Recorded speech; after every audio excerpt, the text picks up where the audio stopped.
अब यहाँ से पूरा सिचुएशन खराब हो चुकी थी, क्योंकि अब तक किरा ही बुरे लोगों को मारता आ रहा था। सबके सब उसे हीरो समझ रहे थे, मगर अब तो उसने पुलिस को भी मार दिया था। अब वो हीरो नहीं बल्कि लोगों के लिए खतरा बन चुका है। वो अब किसी को भी मार सकता है। इस बात को लेकर लाइट काफी परेशान हो जाता है और वो एंजल ऑफ डेथ से पूछने लगता है कि क्या यह सब तुमने किया। तब एंजल ऑफ डेथ उसे बताता है कि यह नाम किसी और ने लिखे हैं, क्योंकि यह काम मैं नहीं कर सकता। लाइट के फादर अपने कॉन्फ्रेंस में किरा को चैलेंज करते हुए कहते हैं कि इनोसेंट लोगों को मारना बंद कर दो। अगर हिम्मत है तो मुझे मार कर दिखाओ और सबके सामने आ जाओ। यहाँ न्यूज में लाइट के साथ मियाँ दोनों देख रहे थे। गुस्से में आकर मियाँ लाइट को कहती है कि उस बुक में तुम अपना फादर का नाम भी लिख दो। तब लाइट उससे कहता है कि मैं उन्हें कैसे मार सकता हूँ, कहीं तुम्हारा दिमाग तो नहीं खराब हो गया। आखिर वो मेरे डैड हैं। एल और भी समझदारी के साथ इस केस को हैंडल किए जा रहा था। वो देखता है कि अब लाइट के फादर को किरा मारता भी है कि नहीं, मगर ऐसा नहीं होता अब, क्योंकि लाइट के फादर नहीं मरते। जिसे जो शक लाइट पर था अब वो यकीन में बदल जाता है, क्योंकि वो भी तो एक डिटेक्टिव ही हैं जो इस केस को हैंडल कर रहे हैं। मगर उन्हें किरा ने क्यों नहीं मारा, यानी किरा कोई और नहीं बल्कि लाइट ही है। इसीलिए रात में एल लाइट से मिलता है और उगलवाने की कोशिश करने लगता है कि किरा कोई और नहीं बल्कि तुम ही हो। इवन वो तो उसे अपना फेस भी दिखा देता है और कहता है कि यह सब कुछ करना बंद कर दो। यहाँ हम देखते हैं कि लाइट उसकी बातों को इग्नोर करते हुए वहाँ से निकल लेता है। अब खतरा उसके सर पर ही था। वो चाहते हुए भी एल को नहीं मार सकता था। मियाँ लाइट को कहती है कि मैं तुमसे प्यार करती हूँ और इस मुसीबत से निकलने के लिए हमें कुछ तो करना चाहिए। एल को अपने रास्ते से हटाने के लिए लाइट काफी ज्यादा सोचने लग जाता है। वो कहता है कि एल का चेहरा तो मैं देख चुका हूँ, मगर एल का ओरिजिनल नेम उसका फ्रेंड को शायद पता होगा। लाइट एल के नाम को यदि उस बुक में राइट कर देता है तो वो उसे अपने कंट्रोल में ले लेगा। अब यहाँ से इस कहानी में दिमाग घुमा देने वाली ट्विस्ट निकलकर सामने आता है कि बुक में अगला रूल यह था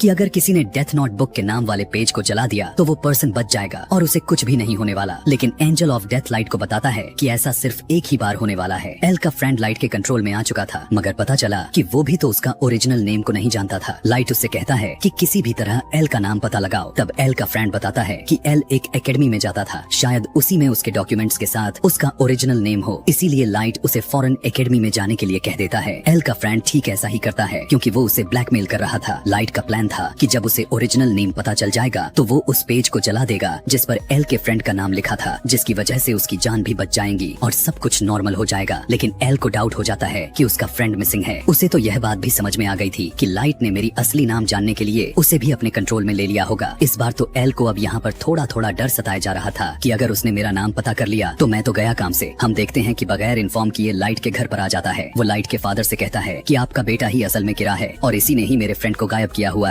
लेकिन लाइट पर किसी को भी शक नहीं हो रहा था, क्योंकि उसके खिलाफ किसी भी तरह का सबूत नहीं था। कि तभी एल उनकी घर की तलाशी लेता है, लेकिन वहाँ पर उसके हाथ कुछ भी नहीं लगता और न ही उसे एंशिएंट बुक मिलती है, क्योंकि पहले से ही मियाँ उसे अपने साथ लेकर चली गई थी। फिर लाइट को एल की